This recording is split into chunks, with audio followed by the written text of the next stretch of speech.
Hey guys, how's it going? Welcome to my video. Alright, so I just want to give you guys a really quick tip on your car if you guys have this problem.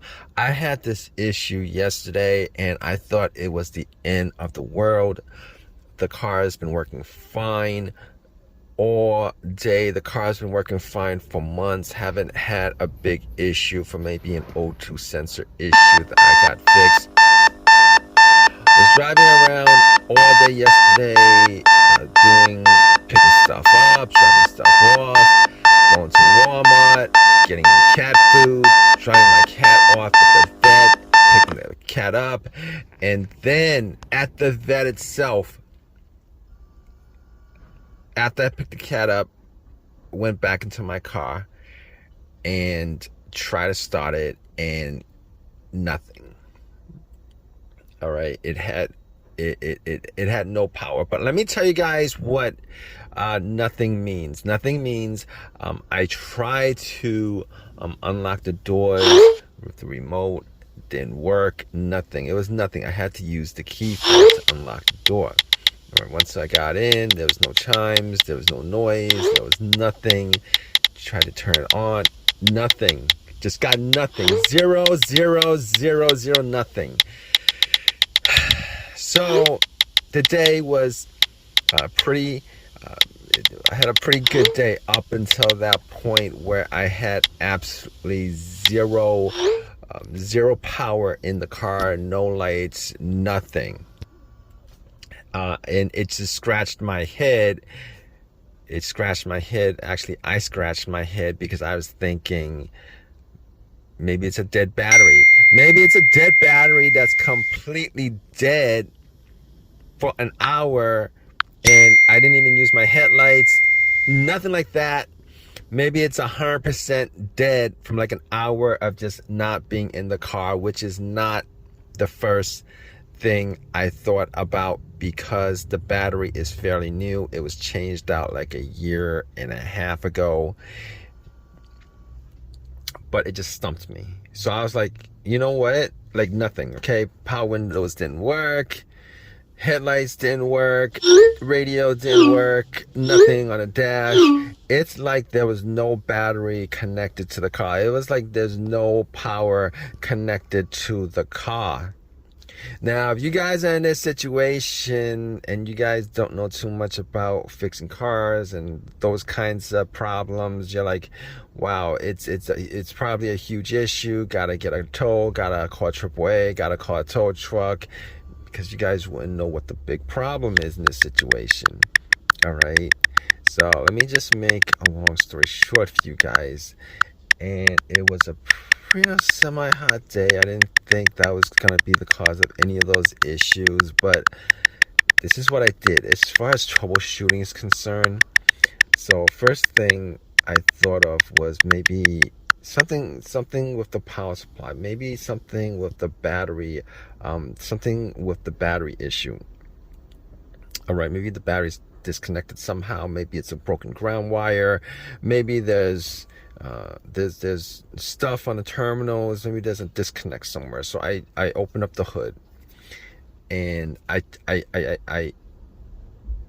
checked out, you know, just to see what's going on. Went to the battery, checked out the battery. Battery looks clean. Battery looks clean. The terminals look pretty clean. Now I was thinking maybe there was a disconnect in the wire. Maybe the ground wire was somehow disconnected from the frame of the vehicle. So I was following the ground wire. I was tugging on the ground wire just to make sure maybe, you know, corrosion didn't break it or anything like that. And it was connected to the car. And I just made sure to see if there's any kind of rust, corrosion on where it's bolted onto the frame, and there's nothing. Everything's good. Everything's good. So I'm like, how would I test this out? Right? How would I test this situation out, considering I have zero power at all? All right, because I don't have any kind of multimeter in my car to check out the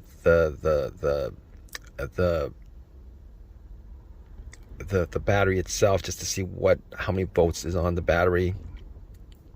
But if it was the battery, it would be completely drained, 100% drained, because even with a battery of a low charge, you would get some kind of, the alarm would still work, the remote would still work, you would get lights somewhere on the dash, couple lights, slow crank. Did not get any of that. It was like completely dead.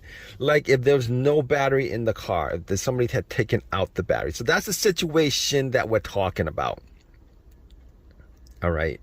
That's the situation that I was talking about. So I was like, you know what? There's a Walmart a couple blocks away. Maybe I could go to Walmart.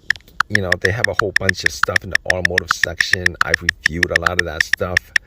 And I was like, maybe I could get a multimeter, because I was thinking about getting a multimeter a couple weeks ago. Not a multimeter, but they have a battery meter. A battery meter where you plug into the 12-volt socket. Yeah, they got a battery meter where you hook up. Well, that's Harbor Freight that has that battery meter where you hook up to the battery itself. But I think I saw in Walmart a battery meter you plug into the 12-volt socket. And I considered getting that. But I was like, no. All right, because that's a couple of blocks away. It's kind of lazy.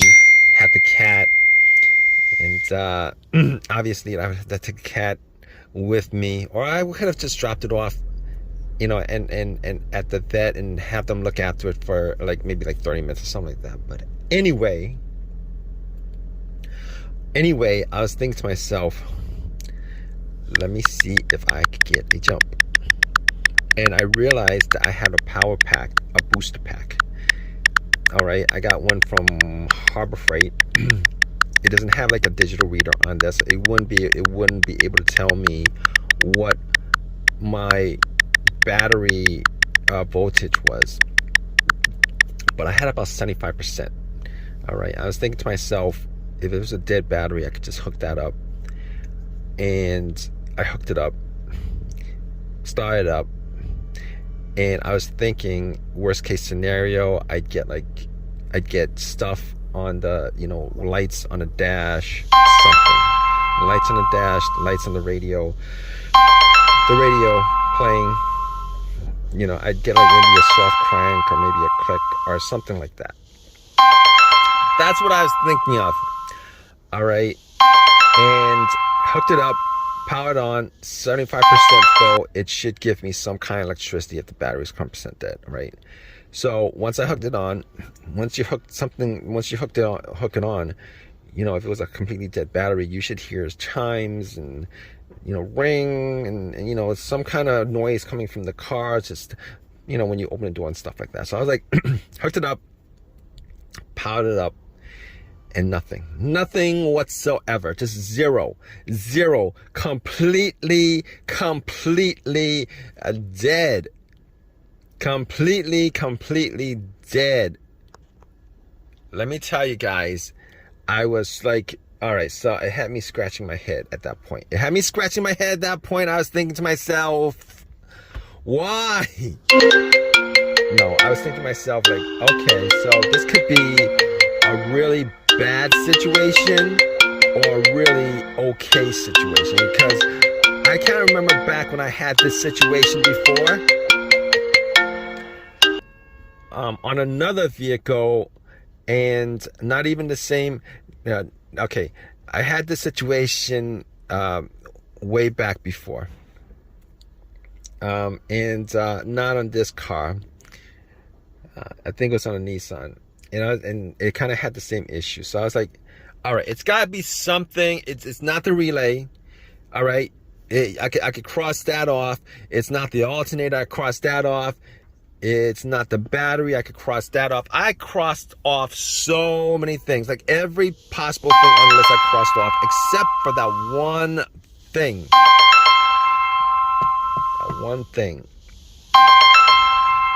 Which is the fuse. I looked at the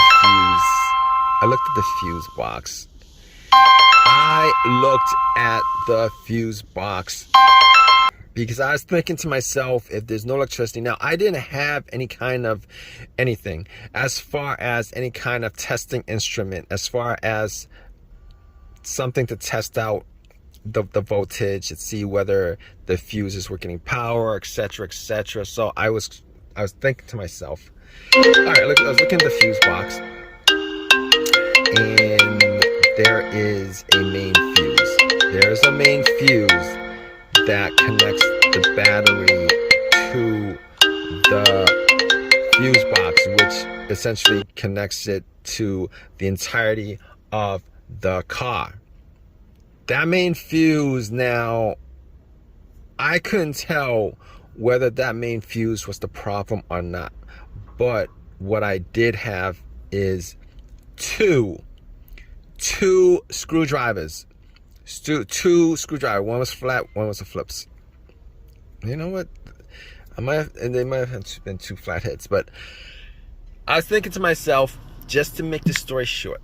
All right, I'll get to how you guys solve this problem, and you guys, if this is your problem, and chances are if you guys have the same symptoms, this is probably your fix. All right, so I was looking at the fuse, and I'm like, you know what? This will be a really, really easy, cheap fix. A really, really, really easy, cheap fix if this is what's causing it. It's a $5 fuse from AutoZone, from Advanced Auto, from any of those places. So I was like thinking to myself, all right, so I got two screwdrivers. They're kind of long screwdrivers, medium size long. So I'm like thinking to myself, here's what I'm going to do. If the fuse is broken, that means there's no connection between one portion of the fuse to the other portion of the fuse. Now, I'm not telling you guys to do this. All right. But for me, I think I consider myself electrically inclined, you know. So I was thinking to myself, I'm gonna connect the metal part of one of the screwdrivers to one part of the fuse. I'm gonna connect the other part of the screwdriver to the other part of the fuse, and then I'm gonna create an X where the screwdrivers actually make contact. One screwdriver make contact with the other screwdriver. And you know, if it's the fuse itself, it would start. So that's what I did. Once I connect the two portions of the screwdriver, where the flat head of the screwdriver is connected to the fuse, and I crossed it, started hearing noises. So I knew, beep beep beep. Like I knew that it was the main fuse. The main fuse that was the cause of this power outage, which is what I call as a power outage.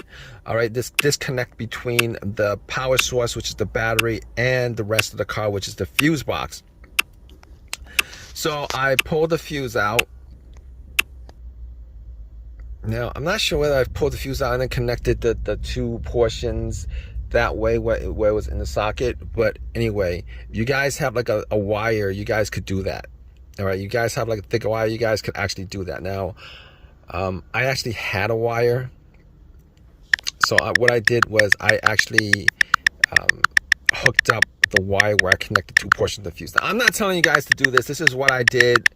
You know, you guys could go and buy a fuse, you know, but the AutoZone was, you know, like a couple miles away. So I wasn't going to get it towed. Didn't want to spend money on a tow truck. So I actually took the wire, kind of crimped it, and pretty much used that as a fuse, popped it in, and it started right up, no problems.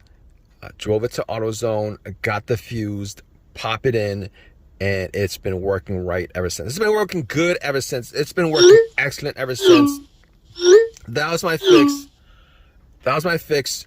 And if you guys have your car with these symptoms, definitely check that out, because it'll probably fix your issue in a pinch. And just to end this, hope this has helped you guys out. If you guys have any comments in the comments section, please leave a comment in the comment section. Please give me a thumbs up. Please subscribe. All that good stuff, right, guys? Take care.